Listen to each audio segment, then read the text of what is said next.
بسم اللہ الرحمن الرحیم۔ السلام علیکم۔ آخری چٹان نسیم حجازی کے ناول سے اقتباس۔ مہذب دنیا کے لیے چنگیز خان کی افواج کا طریقہ جنگ بالکل نیا تھا۔ دنیا ان کے لیے ایک وسیع شکارگاہ تھی۔ خانہ بدوش تاتاریوں کے پاس گھوڑوں کی کمی نہ تھی۔ بھیڑ بکریوں کے علاوہ وہ گھوڑوں کے گوشت اور دودھ پر گزارا کرتے تھے۔ اس کے علاوہ وہ جنگل کے ہر جانور کا گوشت کھا جاتے تھے۔ صحرائے گوبی میں شہروں اور بستیوں کا نام نہ تھا۔ اگر کہیں بارش ہو جاتی تو یہ خانہ بدوش وہاں جا نکلتے اور جب تک ان کے مویشی گھاس کا آخری تنکا تک نہ چر لیتے وہ وہیں رہتے، اور پھر جب کوئی مسافر پیغام دیتا کہ فلاں مقام پر بارش کے چند چھینٹے پڑے ہیں تو وہ ادھر کا رخ کر لیتے۔ بعض اوقات نئی چراگاہوں کی تلاش میں ایک قبیلے کی دوسرے قبیلے سے مڈ بھیڑ ہو جاتی اور طاقتور اپنے کمزور حریف کے مویشیوں پر قابض ہونے کے علاوہ اس کے زن و مرد کو بھی غلام بنا لیتا۔ اس لیے کمزور قبائل اپنی حفاظت کے لیے متحد ہو کر کسی طاقتور آدمی کو اپنا امیر بنا لیتے تھے۔ سردیوں میں شمال کی سرد ہواؤں سے یہ تمام علاقہ کرہیر بن جاتا۔ ریت کے تودوں پر برف کی چادر بچھ جاتی۔ چارہ نہ ہونے کی وجہ سے مویشیوں کا دودھ سوکھ جاتا اور وہ سردیوں کے بچائے ہوئے خشک گوشت پر گزارا کرتے۔ کبھی کبھی تیز آندیاں ان کے خیمے اڑا کر لے جاتی اور ان کے مویشی ادھر ادھر کر دیتی۔ فطرت کے ساتھ ایک دائمی جنگ نے ان لوگوں کو حد درجہ جفاکش بنا کیا تھا۔ وہ کئی کئی دن تک گھوڑے کی پیٹھ پر بیٹھ سکتے تھے اور کئی کئی دن تک بھوکے رہ کر لڑ سکتے تھے۔ چنگیز خان نے بڑے بڑے سرداروں کی سرکوبی کرنے کے بعد انہیں اپنا مطیع بنا لیا۔ پھر خانہ بدوش تاتاریوں کے سامنے ان ممالک کے نقشے پیش کیے جہاں لہلہاتے باغات، سرسبز کھیتیاں اور سدا بہار چراگاہیں تھیں۔ لوٹ مار کی ہوس نے تمام خانہ بدوشوں کو چنگیز خان کے جھنڈے تلے جمع کر دیا۔ تاتاری ہمسایہ ممالک پر بھوکے عقابوں کی طرح جھپٹے اور وہ اقوام جنہیں پرامن زندگی کے تن آسان بنا دیا ان کے حملوں کی تاب نہ لا سکی۔ چند برس میں چنگیز خان کی افواج شمال اور مشرق کے کئی ممالک پر قبضہ کر چکی تھیں۔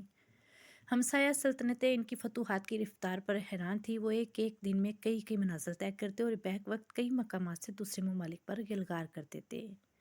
ان ممالک کی افواج حملہ آوروں کو روکنے کے لیے کسی ایک سرحد پر جمع ہوتی۔ چنگیز خان کی فوج کا ایک حصہ ان کا مقابلہ کرتا اور باقی افواج مخالف سمتوں سے ملک میں داخل ہو کر شہروں اور بستیوں پر قبضہ کر کے سلطنت کا تمام نظام مفلوج کر دیتی۔ بعض اوقات یوں بھی ہوتا کہ کسی ملک کا سپہ سالار تاتاریوں کی پیش قدمی سے باخبر ہو کر ان کا راستہ روکنے کے لیے سرحد پر پڑاؤ ڈال دیتا۔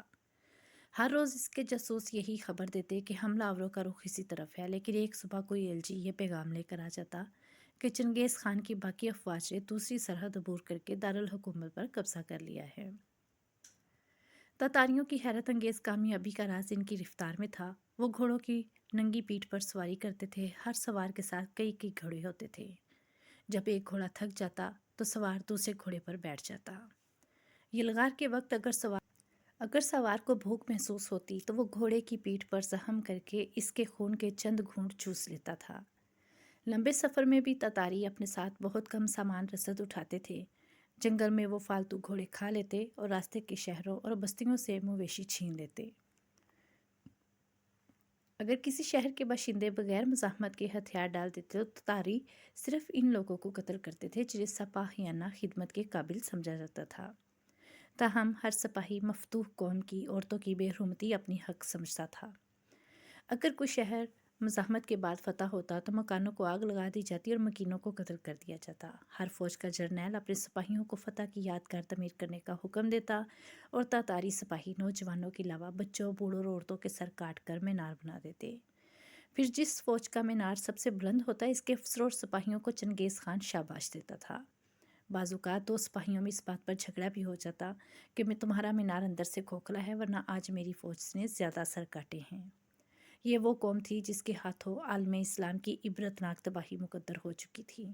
اس عالم اسلام کی تباہی جو انتشار اور لامرکزیت کی حد کو پہنچ چکا تھا، ان مسلمانوں کی تباہی جو غفلت کی نیند سو رہے تھے، جو احکام الہی پر عمل پیرا ہونے کی بجائے اپنی خواہشات کے مطابق اس کی تعویلیں گھڑنے کے عادی ہو چکے تھے، ان کے پاس ذاتی دنیا کو فتح کرنے والے اسلاف کی تلواریں اب بھی تھیں، لیکن اسلاف کا ایمان نہ تھا۔